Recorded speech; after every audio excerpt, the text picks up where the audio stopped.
birthday, Yoyong! Happy birthday! Happy birthday!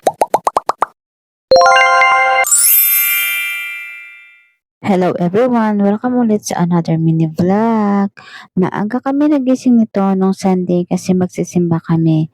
7:30 AM ang start ng mass at malapit lang naman ang chapel dito sa amin. Umuulan pa nga sa araw na ito at kung makikita nyo medyo antok pa dyan si Rio kasi ang gising talaga niyan kapag umaga ay nasa 8:30. Pagdating namin ng chapel ay nag-umpisa na ang mass at hindi na rin ako nakapag-video para makakonsentrate na rin sa pagsisimba at respeto na lang din sa lahat ng tao. Pagtapos ng mass, doon na nagkita-kita ang magkakapitbahay na akala mo naman ay hindi nagkikita araw-araw. Fast forward, pagdating ng bahay, inasikaso agad namin ni Daddy ang buko para sa buko pandan. Wala talaga akong balak gumawa ng buko pandan kaso sabi nga ng Daddy, minsan lang naman ito at hindi naman kamahalan ang sa ngayon ang niyog. Kaya gagawa na lang daw kami. Matagal na rin kasi kami daw hindi nakakain nito kaya sige pagbigyan natin ang hiling ng isang tatay. Dumating na rin pala ang swimming pool na aming rerentahan. 500 ang rent nito for 24 hours. Thank you Lola Ping sa pag-shoulder ng swimming pool. Inassemble na nga nila ito agad at tingnan nyo dyan ang birthday boy. Excited na yan siya mag-swimming. Tumulong na nga sa pag-assemble ng pool si Daddy para matapos agad ito at nang mag-okay na pumasok na agad sa loob ang ating Rio. Umiyak pa nga siya dyan kasi gusto niya siya lang hawak ng hose. Hay nako anak. At para matumigil sa pag-iyak, binigay na ng daddy niya sa kanya ang hose. Tingnan niya naman kung gaano yan siya sa kasaya. Habang busy sila sa labas, ako naman ay niluto ko na itong pandan flavor na gulaman para mamaya. Uunahin ko kasi ito tuin ang buko pandan para lamamig. Gabi pa naman namin ito kakainin pang dessert. Tinuna ko muna ng maigi ang gulaman sa tubig bago bubuksan ang apoy para naman mabilis itong maluto. Habang pinapakuluan ko ang gulaman, sinilip po sila sa labas at aba, ang birthday boy, nagpabihis na sa kanyang daddy ng kanyang pang-swimming. Naku, itong batang talaga to. Meron na rin naman siyang kasama sa pool na naliligo, si Kuya Yayan niya.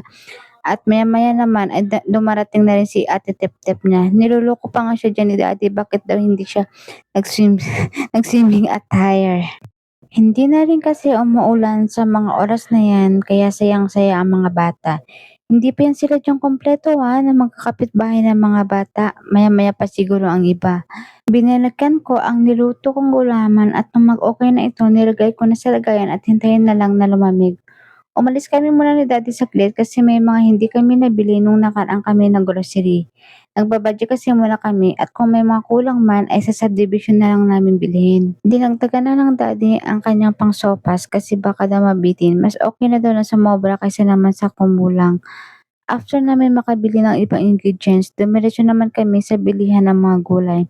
Kasi wala pa kaming nabiling pansahog sa kanyang sopas at sa bihon. Nagpasabay rin ako pabili sa kanya ng gulay pangbaon sa papuntang work. Mas makakatipid kasi ako kapag dito na rin ako bumili ng gulay kaysa naman dun sa Makati na medyo may kamahalan rin. Habang namimili siya, nakita pa niya itong mga talong kasi meron daw na mahaba at merong maliit. Puro talaga ito kalokohan ng asawa ko. And fast forward, nakarating na kami ng bahay at yung pinalamig ko kanina na gulaman ay okay na. Kaya naman kinain ko siya tulad ng ginawa ko sa buko. At nang mag-okay na, pinaghalo ko na lahat ng mga sahog. Akala ko nga mas marami ang gulaman kasi niyog, tama lang din pala. 2 kandensada lang ang ginamit ko at dinagdagan ko ng kaunting condensed at syempre, dapat merong cheese, hindi mawawala ang cheese sa ating salad. After naman ng buko pandan, sinunod ko ng lutuin ng spaghetti at dahil birthday ito, hindi mawala ang spaghetti kasi di ba long life. Magbibihon pa sana kami kaso nag-decide na lang kami na kinabukasan na lang ang bihon sa mismong birthday ng ating Leo pang merienda. Alam nyo ba, nung maliit pa kami sa tuwing may birthday sa aming magkakapatid, mag-iihaw lang yan sila nanay at tatay ng native na manok at okay na kami doon. Makakatikim lang kami ng spaghetti kapag sa fiestahan o di kaya kapag may kaklase kami magbo-birthday at may handa ang spaghetti. At ngayong afford ko ng bilhin ang mga ingredients ng mga spaghetti ay binabawi ko ito sa aking mga anak. Uy, mukhang MMK na tong vlog na to. Wala lang, ma-share ko lang ang mga naranasan ko noon nung mga maliliit pa kami na hindi kami nakakatikim talaga ng spaghetti. Balik na nga tayo sa ating spaghetti. Mamaya saan saan pa to mapupunta ang vlog na to. Charis lang. Nagmamadali na ako sa pagluto nito kasi madami ng bata sa labas nagsuswimming at sigurado ako na gutom na yun sila. Bakit kaya no, lalangoy-langoy lang naman tayo tuwing nagsuswimming pero kapag nakaahon gutom no. Minsan nga sa gilid lang ng pool tumatambay kasi di marunong lumangoy pero nagugutom pa rin. Nagpa-decorate nga ako sa kapatid ko ng simple lang pang backdrop ni Rio kapag picturean siya at nag-design na kami dyan ng Spider-Man. At tingnan nyo ang mga bulilit, enjoy na enjoy sila sa pagsuswimming. Minsan lang kasi ito sila nagsiswimming kapag may okasyon.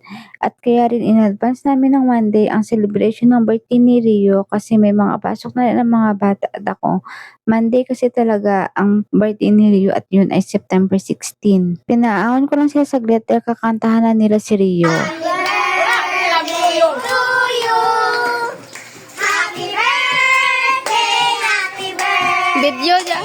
Happy birthday to you.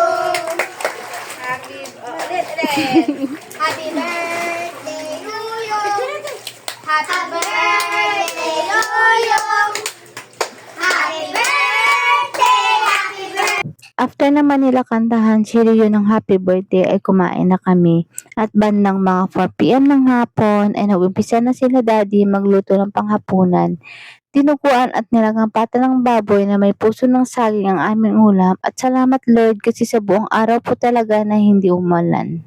At pagsapit ng 7 p.m. nagsimula na kami ng aming hapunan. Nagsilabas lang kami ng kanya-kanyang kanin at masaya namin pinagsalu-saluhan ang konting handaan ng aming birthday boy. Thank you Lord sa blessings araw-araw at thank you din po sa lahat ng bumati sa kaarawan ng aming anak. At sa iyo anak, ang hiling lang namin palagi ng daddy na palagi kang layo sa sakit at bigyan ka ng malusog na pangangatawan. Lahat gagawin ng mami at daddy para sa iyong kinabukasan. Happy birthday beng namin ng daddy at mami. I love you so much.